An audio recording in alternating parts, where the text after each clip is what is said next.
பேச வைக்கும் பரோட்டாவின் சுவை எப்போதுமே அலாதிதான். ஆனால் பரோட்டா ருசியை அறிந்த அளவுக்கு அதன் பக்க விளைவுகள் எதுவும் யாரிடமும் பிரபலமாகாமல் இருப்பது இன்று வரை ஆச்சரியமளிக்கும் ஒன்று. பரோட்டாவால் ஏற்படும் பகிர் பாதிப்புகளை பற்றி அலசுகிறது இன்றைய சிறப்பு பார்வை.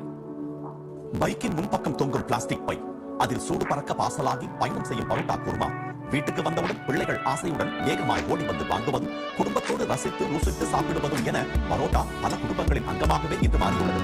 உழைப்பவர்கள் பெரிதும் விரும்புவதும் பரோட்டாவை தான். ஏன் இந்த மாற்றம்? பரோட்டா உருவான வரலாறு வினோதமானது. இரண்டாம் உலக போர் காலகட்டத்தில் போர்க்களத்தில் குதிரைகள் நீண்ட நேரம் பசி தாங்குவதற்கான உணவாகவே அது தயாரிக்கப்பட்டிருக்கிறது. ஆனால் மனிதர்களின் பசி தாங்குவதற்கான ஒன்றாக அது மாறிப்போனதுதான் விசித்திரம். பரோட்டா சுவைக்கு பெண்கள் பலர் அடிமை.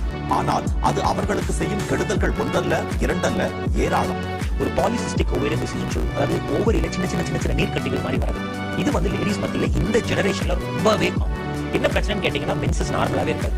3 மாசத்துக்கு இருக்கும், 2 மாசத்துக்கு இருக்கும், இல்ல மென்சஸே இல்லாம இருக்கும். 5 மாசத்துக்கு மாத்திரை எடுத்தா தான் வரும். பாத்தீங்கன்னா ஸ்கின் எல்லாமே சேர்ப்பது ரொம்ப திக்கா இருக்கும். அதாவது ஆண்கள் மாதிரி ஸ்கின் திக்காயிடும். பிளஸ் கழுத்துல எங்க முதுகு பகுதியில் பிளாக் பிக்மெண்டேஷன் வரும். கழுத்துல வந்து ஒரு மாதிரி கருப்படைஞ்ச மாதிரி இருக்கும். ஃபேஸ்ல முடி வளருது. ஆண்களுக்கு இருக்கிற மாதிரி சின்னதா மீச வருது, ஃபேஸ்ல முடி வருது, ஹிர்சுட்டிசம்னு சொல்லுவோம். இந்த பிரச்சனையும் வரும். ஸோ உடல் பருமன்ல ஆரம்பிச்சு மலட்டுத்தன்மை வரைக்கும் கொண்டு போற அளவுக்கு பரோட்டா அவ்வளவு ஒரு டேஞ்சரஸான ஒரு விஷயம்.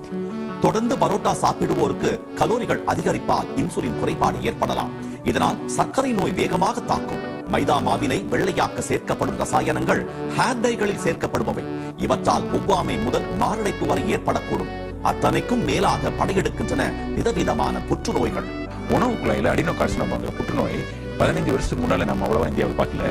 ஆனா இப்போ அந்த அடினோகார்சினோமாங்கிற உணவு குழாய் புற்றுநோய் வந்து இன்னைக்கு ரொம்ப அதிகமாகிட்டு இருக்கு. அதனால மதுபானம் அறிஞ்சா தான் கல்லீரல் பாதிப்பு இல்லை. இந்த புரோட்டா சாப்பிடுறவங்களுக்கு ஃபேட்டி லிவர் வந்து கல்லீரல் சுருக்கம் ஏற்பட்டு அதனால வரக்கூடிய புற்றுநோய்கள் அதிகமாக இருக்கு. இந்த வயிற்றில் வரக்கூடிய